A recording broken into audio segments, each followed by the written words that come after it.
ఒక శకం ముగిసింది. ఒక ప్రస్థానానికి తెరపడింది. ప్రజలను కన్న బిడ్డల్లా పాలించిన అమ్మ బిడ్డలను అనాథలుగా మిగిల్చివేసింది. లక్షలాది మంది అభిమానులను శోకసంద్రంలో నెట్టేసి ఇక సెలవు అంటూ తిరిగిరాని లోకాలకు వెళ్లిపోయారు. తమిళ రాజకీయాలతో పాటు దేశ రాజకీయాలపై తనదంటూ ప్రత్యేక ముద్ర వేసిన అన్నాడీఎంకే అధినేత్రి జయలలిత భూమాత ఒడిలోకి చేరిపోయారు. దశాబ్దాల పాటు తోడుగా నిలిచిన నెచ్చెలి శశికళ చేతుల మీదుగా జయలలిత అంతిమ సంస్కారాలు జరిగాయి. అశేష ప్రజానీకం అమ్మకు కన్నీటి ధారలతో తుది వీడ్కోలు పలికింది.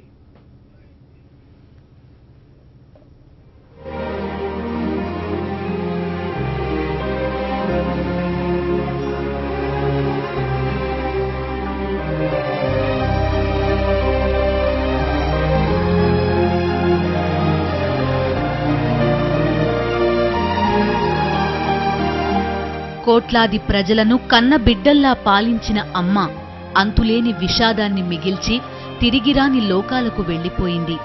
అశేష ప్రజానీకం కన్నీటి వీడ్కోలు పలకగా ఆబాల గోపాలం అశ్రు నివాళి అర్పించగా యావత్ పార్టీ శ్రేణులు వెంటరాగా తమిళనాడు మాజీ ముఖ్యమంత్రి జయలలిత భూమాత ఒడిలోకి చేరిపోయారు.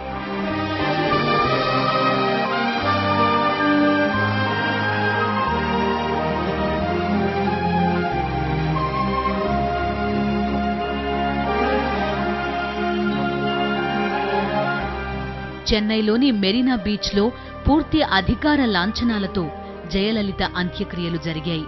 జయలలితకు పెళ్లి కాకపోవడంతో ఆమెను సంప్రదాయబద్ధంగా ఖననం చేశారు. జయలలిత రాజకీయ గురువు, తమిళనాడు మాజీ ముఖ్యమంత్రి ఎంజీఆర్ సమాధికి అత్యంత సమీపంలోనే పురచ్చి తలైవిని సమాధి చేశారు.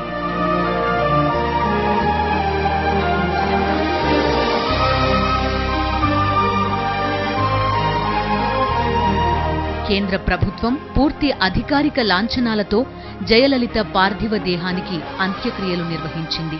భద్రతా బలగాలు గౌరవ సూచకంగా గాల్లోకి కాల్పులు జరిపి వందనం సమర్పించాయి. అంత్యక్రియలకు ప్రభుత్వం తరపున ప్రతినిధులుగా కేంద్ర మంత్రి వెంకయ్యనాయుడు, పొన్ రాధాకృష్ణన్లు హాజరయ్యారు. తమిళనాడు ముఖ్యమంత్రి పన్నీర్ సెల్వం, జయలలిత స్నేహితురాలు శశికళ, అన్నాడీఎంకే నాయకులు మొత్తం జయలలిత అంతిమ యాత్రలో పాల్గొన్నారు. జయలలిత అంత్యక్రియలకు ప్రజలు పోటెత్తారు.